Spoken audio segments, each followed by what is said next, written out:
Bonjour à tous, nous sommes à la veille de l'Assomption. Marie, c'est la première créature de Dieu. En ce 14 août, il est bon de la fixer, de la contempler.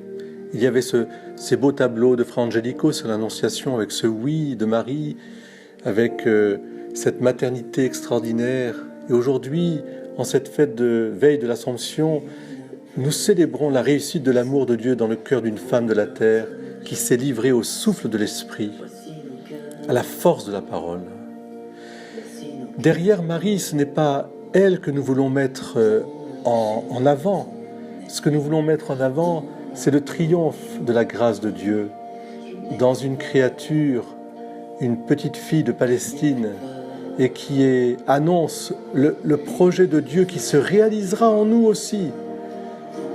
Ce n'est pas tant la gloire de Marie que la gloire de Dieu qui accomplit pour elle des merveilles et qui inaugure les cieux nouveaux et la terre nouvelle.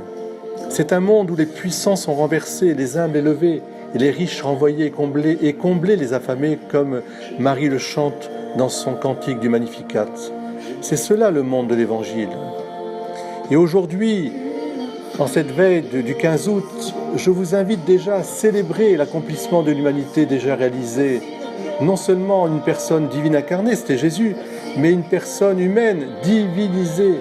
Marie, c'est la première des créatures telle que Dieu l'a rêvée pour nous tous et qu'il l'a réalisée en elle.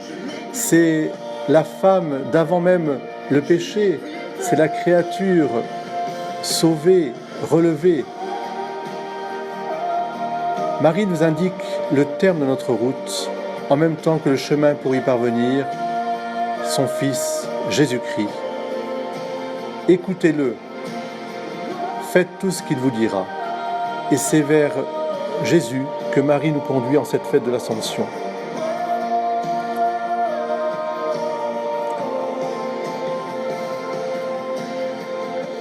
Merci Marie. Viens Saint-Esprit, conduis-nous à Marie. Viens faire de nous aussi le temple de Dieu. Viens faire de nous aussi un oui vivant. Viens faire de nous aussi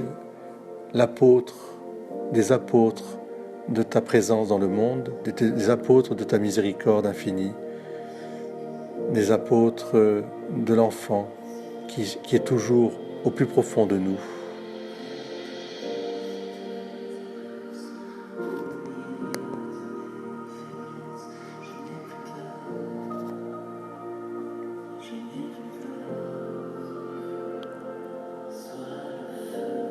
Comme Marie au souffle de l'Esprit, continuons de proposer Jésus au monde d'aujourd'hui.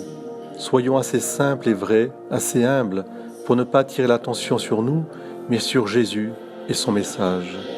Proposons à temps et à contre-temps la parole de Dieu, ses sacrements, et puis aidons les gens que nous rencontrons à les conduire à la source, à Jésus par Marie.